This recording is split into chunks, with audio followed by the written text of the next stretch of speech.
Welcome to Reminiscing, our Highline History, a radio show presenting the memories of our community in the Highline area at 106.5 LP FM, South King County. Listen to a new episode every week with your host, Roger Price.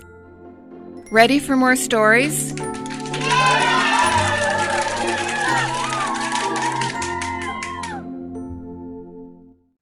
Hi, I'm Roger Price, and I'm here at the museum today. I'm a volunteer here, and today I have Oksana she's from the Ukraine, and she's gonna give us a little history of coming over from there. She's been here over 20 years. Her husband was the actual mayor in Burien about 20 years ago, but we'll see. And I'm going to turn it over to you, Oksana, and you can kind of work your way through this. Sure, thank you. Hello, Roger. Yes, my name is Oksana Bilobran, and I came to Washington State exactly 20 years ago in 2004. Immigrated here from Ukraine, where I was born and raised, and where I met my future husband, Brian Bennett. We were both interns, legal interns at a nonprofit organization in Ukraine for people who wanted to defend the environment through legal means. Both of us are lawyers, and Brian came over to do his internship. We met, and fast forward about 3 years, I came here to Washington State, and we started our family that now consists of 5 people. That's me and Brian and our 3 children.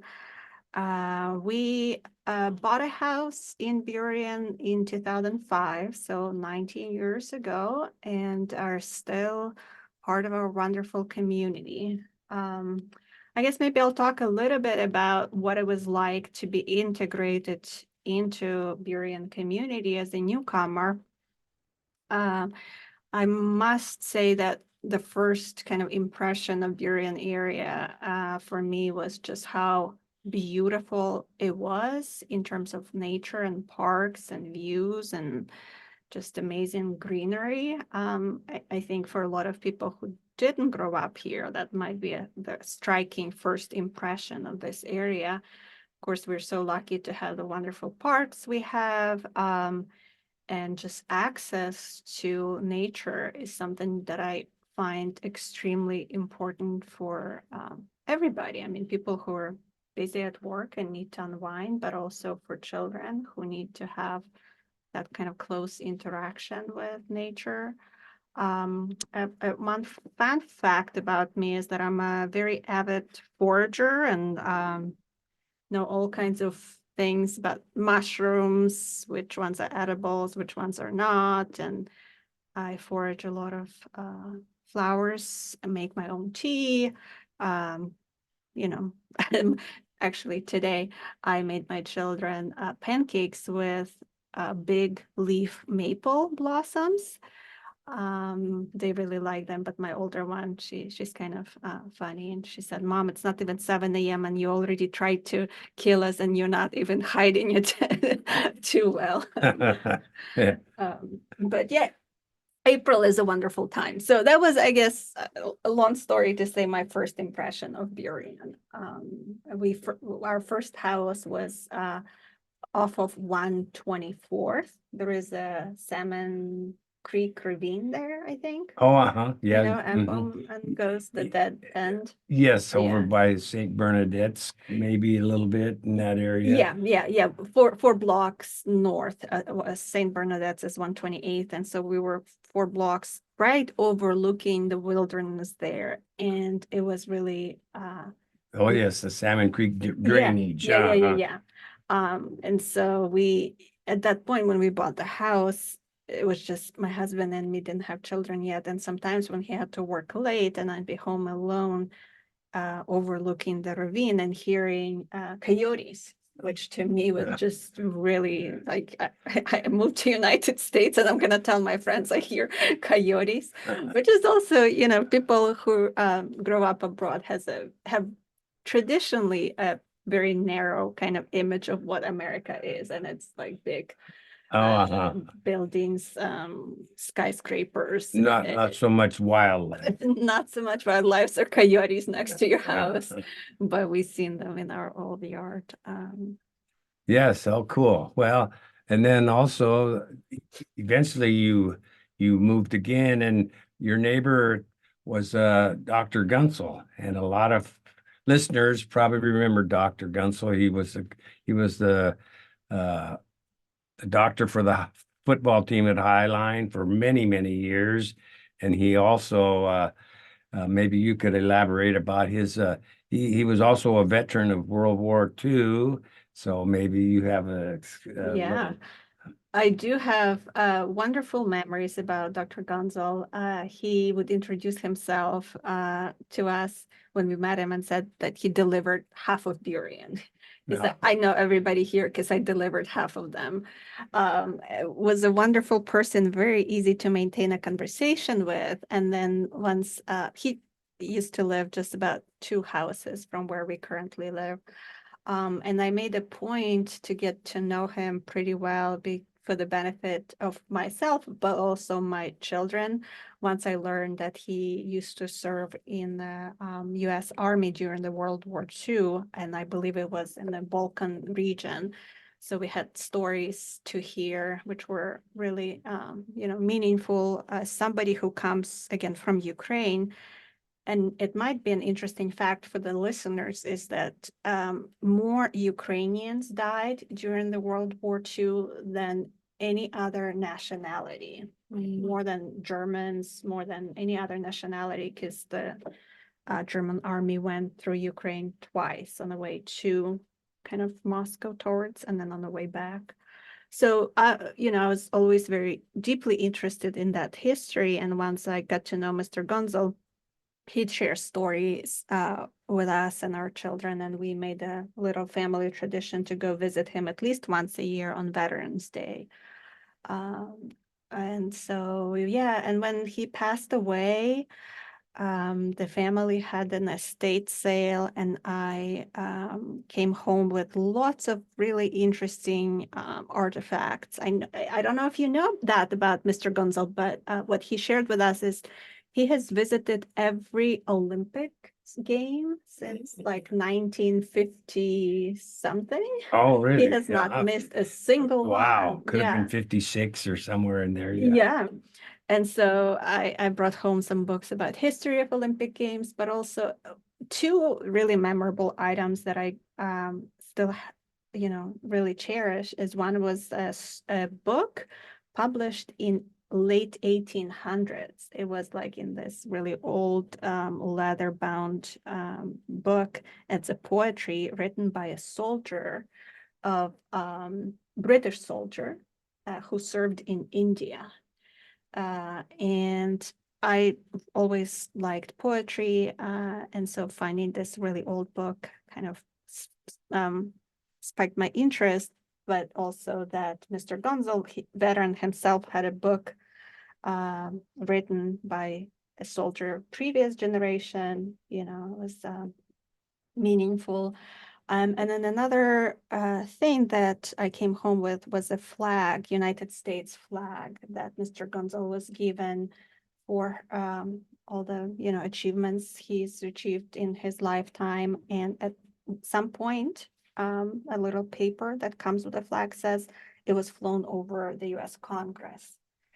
And since the war in Ukraine started in 2022, that's obviously my home country, and my heart, aches deeply for my home country every day. And I try to do what I can to support the army in Ukraine. And many of my friends have joined the army. And so one of them has asked if I could send him a flag of United States for his military unit, sort of as a symbol of our friendship between the countries and, the inspiration, because across the world, obviously, the United States is still very much seen as the beacon of freedom.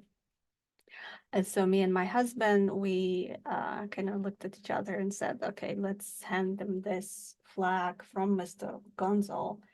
And I think it's just so symbolic for that item to be, originally given to a World War II veteran that fought in Europe to now reside in this military unit in Ukraine.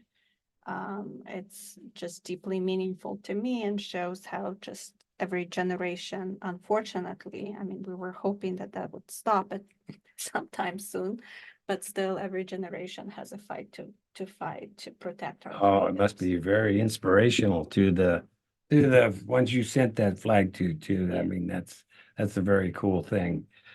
Well, yeah, and I know Dr. Gunsel was a doctor in Burien for I don't know how many years, but I went to school with his kids, Alan and Megan, or Megan was in my class, but yeah, he lived just down the street from me too, actually. So that's a good old story.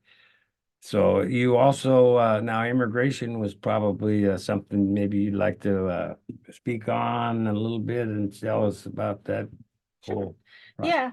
Yeah. So in addition to being an immigrant myself, I practiced immigration law for a really long time and now work in the area of immigration policy for the city of Seattle. But of course, I'm speaking here on a personal behalf. So immigration gets a lot of attention right now. Probably it's such a hot topic. My personal experience was pretty straightforward because my husband was an American citizen.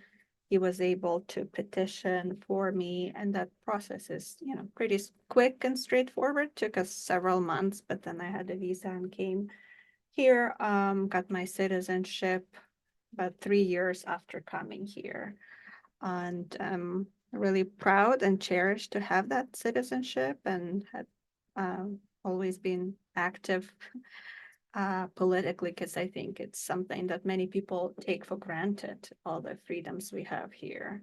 Yeah, I believe you're right. Yeah.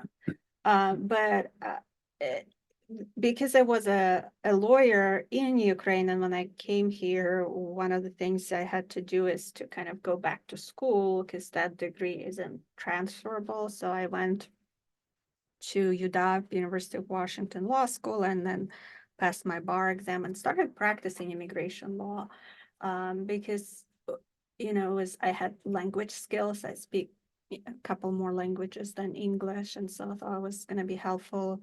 And then I remember vividly that when the war in Syria was happening, and then a huge wave of refugees was coming to United States, I was just really heartbroken for their fate and started working for a local nonprofit here, Refugee Women's Alliance. They're located in Seattle. And so for many years, I've dealt with stories of people escaping persecution and just having to move, pick up everything. It's never easy. I don't think it's easy to leave your home country.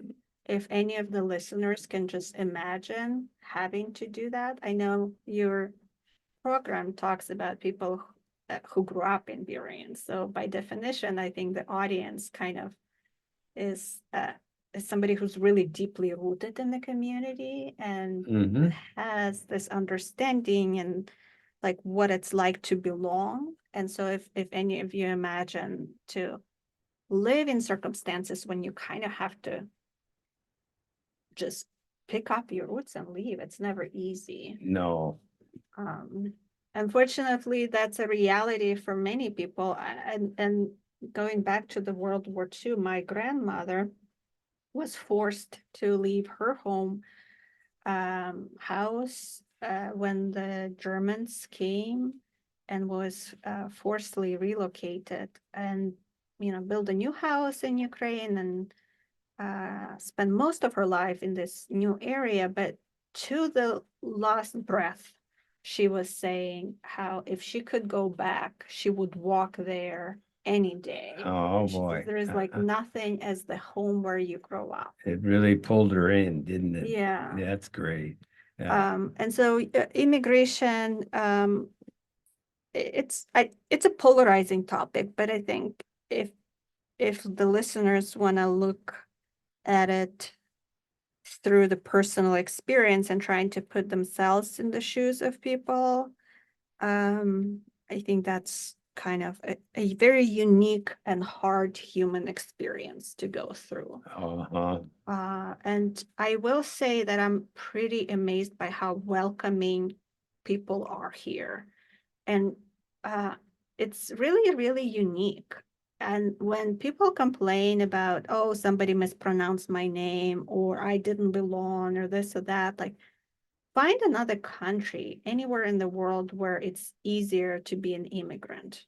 And I can't imagine that. And like, I really appreciate how open people are, how willing they are to give you the space to kind of adjust. And I've never felt really pressured to give up my culture.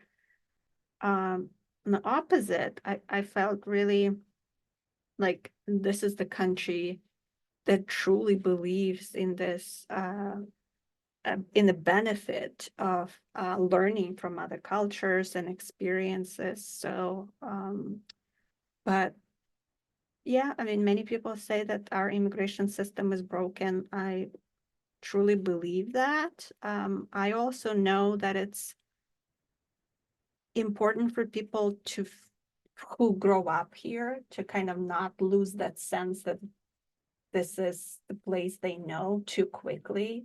So when changes happen too rapidly, and I can kind of relate to people feeling like they're losing that sense of, oh, this is the Burien we know it used to be, and we want to hold on to it. So I believe in the incremental changes when it comes to like societal makeup are easier to adjust to than really rapid changes. Mhm. And it's just normal. I mean, like, we want to be able to talk to our neighbors and relate to them, right? Like, that's Oh, yeah, for sure. Yeah. yeah. And that's, I think that's a great concept we got to do, that we just welcome our neighbors and be more, I don't know, uh, friendly, I guess I could say, but yeah, I agree 100% with that.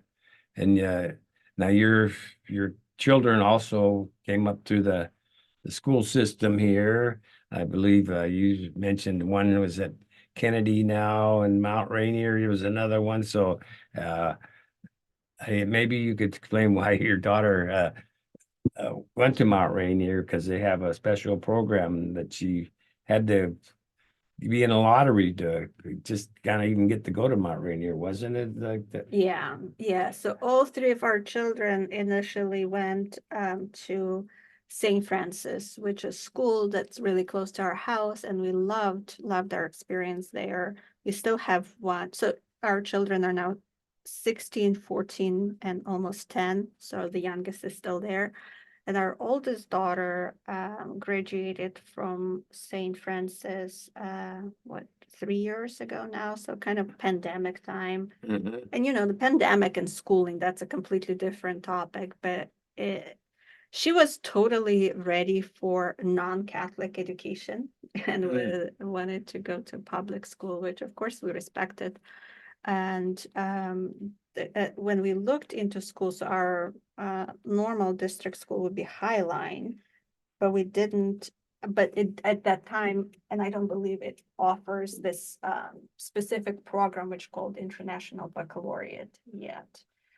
But Mount Rainier High School has that program. So because we're not zoned for it, we had to apply and win a lottery to go there, which we did. And so she goes to Mount Rainier and currently is in the midst of doing all of the requirements of the International Baccalaureate program, which is really cool. It's very vigorous, and but they approach is something that resonates with our family. They are very much focused on seeing the world from the perspective like of the broader world community. They have to study another language for 4 years rather than 2 that's required in high school. And they currently actually the big project that she's doing that's required as part of the program is on the history of famine, man-made famine in Ukraine. So to me, as you know, her mother and a Ukrainian, I was it wasn't my idea at all that she chose a history project that's connected to the motherland of her mom, but also this being part of this school program gave her an opportunity to go deeper into something that she's interested in, which I think is really, really cool to spend 2 years studying one project and writing a big paper on it. Oh, yeah, very interesting. Yeah, and also now your husband, he was a mayor here in Burien during some of the building of the town square, and just after the town square was finished, he got to be involved in the ribbon cutting, I believe. So that must have been what was it, around 2008 or 9? To 2013, yes. Okay. Yeah, so Brian's been, he actually is very rooted in this community, was born, his parents went to high school here in Burien and met here, but then they lived in Renton. And so when Brian and I got married, Burien was the first community that he thought about to, go back to his roots. Which was wonderful. And then he was really involved for a long time, as a planning commissioner first, and then as a city council member, and got to serve as a mayor for 2 years. It was a really busy time. Looking back, I'm not sure how we did it all with both working and, as you know, being on the council is not like a full-time job, neither is being a mayor. It's all in addition to having a full-time job. It's hard to balance all that. Yeah, and raising 2 little children at that time. I guess we had to I had to put the foot down when I got pregnant with our 3rd one. And I said, no, we can't do that anymore. But that was an interesting experience for, obviously for him, for all of us. Burien is such a vibrant community with always very new issues. I feel like Burien, has important issues to discuss before they rise other communities. Yeah, we're very, very active, and our proximity to Seattle puts us in a interesting political spot. Yeah. Well, gee, Oksana, that was fun. I mean, we had a nice talk and an interview, and I learned a lot about your being here and coming from Ukraine and different things. So I'm really glad we got an opportunity to do this today. And we will get this on the air at some point in a little while. So thank you very much. Thank you, Roger, and thank you to everybody for being such a welcoming and a wonderful community that I'm so proud to call home now.